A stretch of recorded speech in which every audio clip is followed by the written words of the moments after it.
Hi, I'm Jacqueline Isaacs, also known as the Unsmug Mum, and jacquelineisaacs.co.uk. And before I move on to prepare for the next video in our sugar series and delve into what happens biochemically when we eat tabletop sugar, our sucrose sugar, our disaccharide that we've been talking about, which is the glucose-fructose combo. Before we go into that, there's some important topics that we have touched on that I think it is worth just really cementing in our minds, because it helped me. So if it helped me, maybe it might help somebody else. And if it only helps one person out there, then this was worth doing as far as I'm concerned.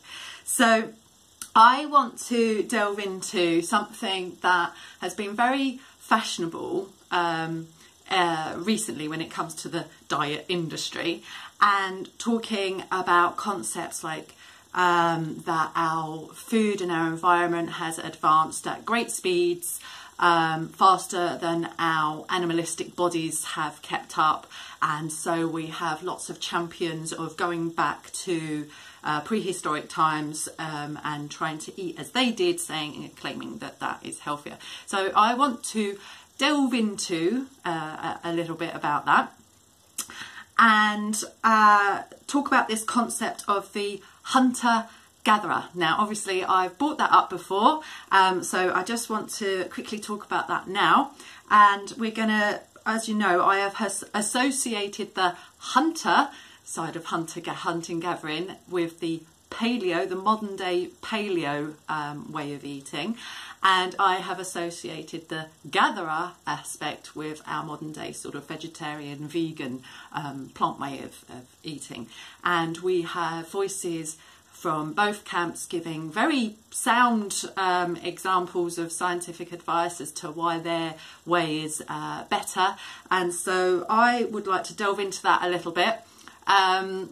Because obviously, putting all ethical reasons aside, you know, there is so much confusing and conflicting advice out there, which is best. And so I want to point out a few things that I came to realise through my reading and research that ultimately helped me about both.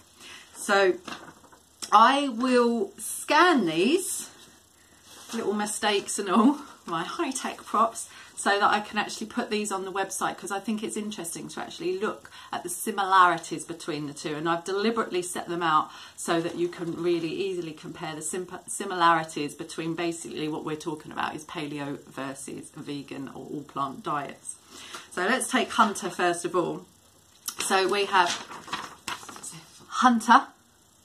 And obviously I've used the hunter-gatherer, the hunter aspect to really talk about our paleo. Now, I briefly mentioned before, there is a mistaken concept of paleo being high meat, high fat. It's not. It's actually quite high plant. What they're talking about is eating doing away with man-made products, doing away with your refined carbs and your processed meats and so forth. So they're talking about going back to how prehistoric peoples used to eat. So yes, meat and fish and poultry and all the rest of it, but not your refined man-made stuff. It's still very high plant. So I've put that there, high plant. Okay, hunter or paleo, whatever you like. Let's say hunter, high plant. It's not all about animals, guys. It's high plant. So let's quickly then compare. Same concept. We have gatherer, which I've obviously aligned with the sort of vegetarian, vegan, plant orientated way of eating. Gatherer, all plant. So if I can just try and hold these up together. Hello. Both in the same way, in the same place. High plant and high to all plant. Can we see similarities there? I think it's quite strikingly obvious. Right, so then let's go on to the next bit that I have put in bold, colourful letters up here. And let's deal with the concept of wild. Hunter, the concept of hunting in the wild for our food as it is in the wild. Okay, so now let's pick up the gatherer sheet. Oh look, I've done the same thing. as it appears in the wild, gathering fruits and berries and plants, vegetables, root veg, whatever, as it appeared in the wild, doing that in the wild. And I have surrounded these little notes for me to remember, obviously to talk here about, but also as I scan these, I think it's a handy reference point as a sort of quick reference. So first of all, with the hunter side of things, which we mostly align with thinking in terms of meat and fat energy, remembering obviously high plant, let's delve into the hunting side of it. The meats and the maybe the main source of energy there would have been coming, let's say, from fat energy. So let's say that the meat would have, you know, supplied our hunter with fat energy, yeah, because as we know from our previous videos, it's fascinating how in nature fat energy and carb energy are mostly, if not completely, separated. And obviously when we think in terms of meat and fish and so forth, generally that fat energy is got no carb energy with it, and as it appears in plant form, it's a similar separation. So one thing that can be said about probably that meat that was hunted at that time was would have been wild meat. Yeah, definitely wild meat. It wouldn't have been farmed, it would have been wild meat, and it would have been lean. So it would have been lean meat. It would have had fat in it. It would have been a highly prized source of fat energy, but there wouldn't have been the excess of fat energy. You remember, you know, modern day farming methods in you know, we're feeding our livestock things like corn, for instance, artificially fattening them up quicker. I think we can grasp that concept. So they're going to be higher in fat than they would have been then. So we've got that concept. They would have been, because they were wild, these animals, they would have been romping around in the wild, yeah. More muscle, yeah, more muscly, more protein. So what we're really talking about there is the fat to muscle ratio, the fat to protein ratio. For your piece of wild boar or whatever, there was less fat to the amount of muscly fibre and muscly protein, yeah? So it was that ratio that was different. It was leaner, it was more muscly, more protein than fat. Whereas now our livestock, our farming methods are about fattening them up quick to get them onto the shop shelf. You know, they're higher in fat energy, so that ratio has shifted. So they were harder to chew, thinking in terms of wild meat, more muscly, they're romping around and running around in the wild. They were literally harder to chew. They're more muscly, more sinewy, you know, more muscly to chew. I think we can grasp that. Whereas our processed meats these days are very easy to chew. So that is a really basic guide there that, you know, harder to chew because it had more muscle, which is very much equivalent to more fibre, more that chewy substance. So we had to work hard for our energy, not in terms of just in terms of we had to go and hunt it. We had to really chew a lot of muscly protein to get at that fat energy. So then let's move on to the gatherer and just talk about the similarities between these two there. So obviously we're talking about plants as they appeared in the wild. And obviously, when we talk about farming methods, we must remember that we're not just talking about farmed animals and how we feed them, etc. Think about our farming methods these days. Think about crop growing way back when. Lots of natural variation over the decades and centuries and many years. We have been selective in our breeding of our plants. You know, our bananas, for instance, are going to be much higher in sugar now than they would have been way back when, prior to us deliberately, not necessarily, well, obviously there's concept of genetically modifying foods, but we have our farming methods are such now that our crops are all exactly the same. You know, you look at a field of wheat, there is they're exactly the same. They're all just exactly the same height, exactly the same type of grain and so forth. Way back the way, I mean, they've been making bread, for instance, since Roman times, and probably before that, 23,000 years. You think of how that bread was made 23,000 years ago. There would have been a variety of different types of grain, all ground down with a lot of the fibre still in there, hard to chew, but there would have been natural variation. Our fruits would have been a lot more pith way back then. So, you know, modern day high plant diets still aren't the same, and it is impossible to be the same as prehistoric plant diets, because our plants are different due to what we have done in terms of our selecting and our breeding and our farming methods. Same with our meats. Fine if you've got the money to go completely paleo, organic and wild, fair play, but how many of us can do that? So our meats and our plants are quite far removed from what they were back then. So what are those differences? So obviously we talked about the hunter meat being more muscly, harder to chew. Well, so was the wild plants. They would, as I say, higher in pith. You start Googling, there was an interesting link, and I'll see if I can find it and share it, where they looked at what fruit would have looked like way back then, and it was a lot more pith, a lot more pith. But obviously us liking our sweet have increased the sweet while reducing the pith, and you know me and Mother Nature's fibre, they were harder to chew because it had more fibre in it. So meat had more, the muscle protein, the muscle to fat ratio, and the carb energy or the glucose to fibre ratio was different then as it was now. Okay, so and then let's go to some further similarities between the two. Both, see that, required movement.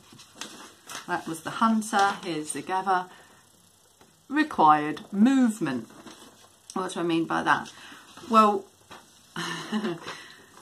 to hunt, you needed to kind of get up off of your butt and go and hunt. To gather, you needed to get up off of your butt and go and gather. These days, we don't even need to go to a shop. We can ask the shop to come to us and deliver our food. Yeah, so there's a major difference. And, you know, I can't imagine that these hunter-gatherers were going out and running a marathon for the sake of running a marathon. They would have only run a marathon when they were running away from a tiger or a lion or something. So, you know, I don't think we would have unnecessarily expended energy, but we would have been constantly moving all the time and moving around and hunting and gathering, because it would have been incessant. We would have needed to keep on the move to keep ourselves fed and safe. These days, obviously, we don't need to move. We can sit on the sofa and a desk chair all day, and then we can come, you know, you can spend all day on a desk chair, you can come home and sit on the sofa, you can order without even getting up, use your technology to get the shop to come to you. Most you've got to do is sort of get up and go and put it in the fridge, or get up and go and take it out of the fridge, you know, so our movement was different. Our portion sizes, so we say hunter, our portion sizes were limited whether we were hunting or gathering in exactly the same way. Can you see? I've deliberately done this so it's exactly the same. In fact, there's a couple of mistakes on these sheets because they are so similar. I kept getting muddled up which was the fibre, which was the higher muscle, which is because they're so similar, as you will see when I scan them, because I can't bother to do them again. So our portion size was naturally limited as a hunter-gatherer by your availability, yeah, the supply of food. When we think of our availability back then, we would have been having to hunt and having to find and scavenge it, yeah, and that would have been naturally limited as to the availability. Were the animals around? Were there the fruit and berries and vegetables around? So we're talking about the supply. What have we got these days? We've got shops. Supply's not really an issue anymore. You know, obviously, I'm aware we're in the supply, as in, let's just take for granted, we're talking here our modern day ability to be able to go and shop for our food. Obviously, you've got to think that in parts of the world and parts of this country, there are people that are having problems with supply. So us managing our weight, we've got to think ourselves lucky really that our supply is not a problem, but maybe just appreciate that we should be aware of how easy our supply is. Time taken to, and this was one of the mistakes, time taken to hunt, because I did initially write gather, time taken to gather, because obviously we would have needed to allocate a massive portion of our day-to-day time on hunting or gathering, and that would have naturally limited our ability as to how much of that food we could have gathered or hunted. So it was naturally limited by supply availability, and it was the frequency of us eating was naturally limited by our abilities and time taken to literally go and hunt and gather those foods.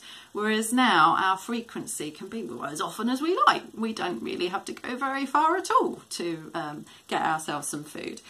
And our inability to store food, I mean, let's not forget just how very recent things like refrigeration and pest-free storage is. You don't have to go back very far to really appreciate what we have got now that perhaps our grandparents did not have, just was not available. Perhaps our parents didn't have as children still. So, you know, we're talking about spoilage and waste there, and that we would not have been able to store great amounts. So obviously now, if we talk about the modern day, our supply is 24/7, our availability is 24/7, our time taken, no time at all. We can have as much as we like, you know, as far as our budget will stretch. And our ability to store, well, again, we can keep it all there, right here within the arm's reach, you know, a great big mountain of food in our cupboards and fridges and freezers that we wouldn't have had back then. So, in terms of paleo versus vegan, in terms of modern day, one shouting I'm better and this one shouting I'm better, that's what I wanted to do. I really wanted to point out the similarities between the two.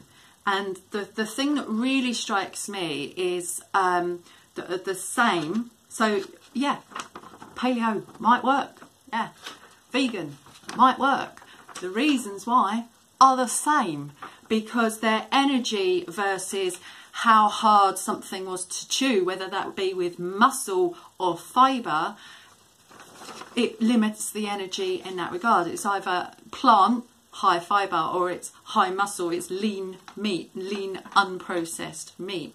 Because remember, I've talked about how we need to be aware that our man-made products, whether it be processed meats or processed carbs in terms of, like, say, flours, we need to be aware of how reduced down, the bulk has been removed, how reduced down and concentrated that energy is. So really, both of these, you're talking about whether it be muscle to fat ratio or fibre to glucose ratio, the difference is that ratio.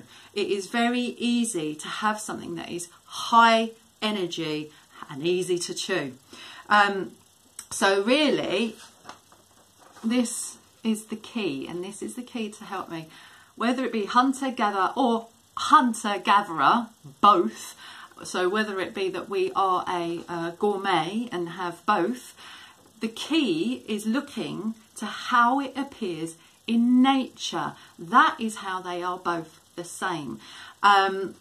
Obviously, you can be vegan and eat processed rubbish, and if you've got a misguided concept of what paleo, it means to be paleo, and assume that it's just meat and lower carb, then obviously that can include processed meat.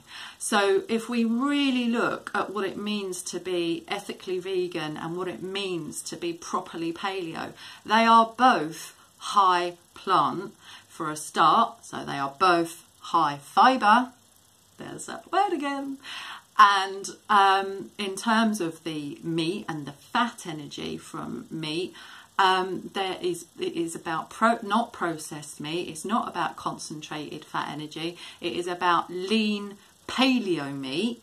So paleo meat is even more strict than, say, organic meat, because obviously it needs to hit that certain criteria to be more like how they would have eaten in hunting gathering times, because that's the whole philosophy behind it.